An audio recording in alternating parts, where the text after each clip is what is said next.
By nightfall, central Cairo looked like a war zone. Anti-government protesters had fought their way past police and pushed into the very heart of the city, cheering and chanting, "We demand the end of the regime." Hours earlier, after Friday prayers, crowds set out to march, but almost immediately they were stopped by lines of police in full riot gear who beat them and fired round after round of tear gas and rubber bullets. That's the front line right there. That's where the police lines are preventing people from getting to the center of town. These demonstrators are penned in and furious. They want one thing. We don't want this party anymore. Go, leave out of Egypt. People are demanding an end to corruption, to abuse, unemployment, but above all, they want to see the end of President Hosni Mubarak. Mubarak, go away of Egypt. Go away of Egypt. The main standoff played out on Qasr El Nil Bridge over the Nile River. Protesters who'd funneled here from all parts of the city were determined to cross into downtown. A brave few rushed forward through the volleys of tear gas. The mass followed until they were pushed back again by the police.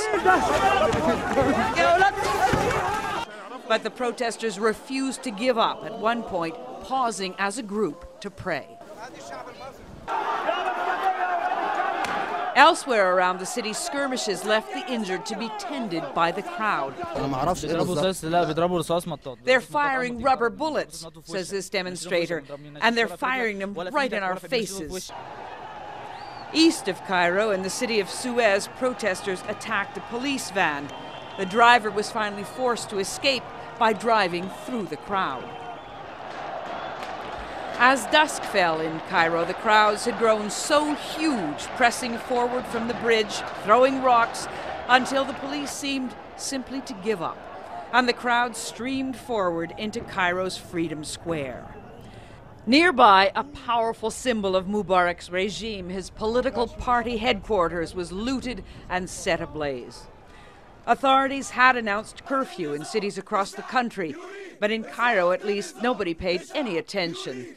Then suddenly the army appeared, and the protesters cheered, climbing on the military vehicles and welcoming the soldiers who appeared to be under orders to guard strategic public buildings. Finally, after midnight, President Hosni Mubarak appeared on television and told the country, "I will ask my government to resign and tell the new government to work with the current situation." So President Hosni Mubarak made a concession there, but it certainly isn't the one the demonstrators were asking for. He's going to fire the cabinet, but he does remain president, and the power is concentrated very much in his hands. Harry? So, Liz, even at this late hour, there are still people in the streets. What is the situation there now? It's still very unstable. You may be able to hear people shouting. It seems plausible that the news of the speech has made it into the crowds and it's inflamed them. We can also see the police retaking territory they lost earlier in the day. And I believe we were hearing live rounds, which we didn't hear earlier on. So it may be we're seeing the beginning of a crackdown, but the demonstrators aren't giving up. So we know that the government has shut off the internet, shut off Twitter. But were people around Egypt able to watch this, actually watch it unfold on their television sets? Astonishingly, Egyptian state television, which usually toes the party line, was showing pictures of what was going on here. And furthermore, the Arab satellite channels have covered it like a blanket. So anybody who has access to a television in Egypt knows exactly what's going on. And Liz, is there any way to guess what might unfold tomorrow? We are in completely uncharted waters here, Harry. There's no question Egyptians will wake up tomorrow to a new chapter in their history, but whether it would be ugly or hopeful, I don't think anybody knows tonight. Liz Palmer in Cairo this evening. Thank you very much.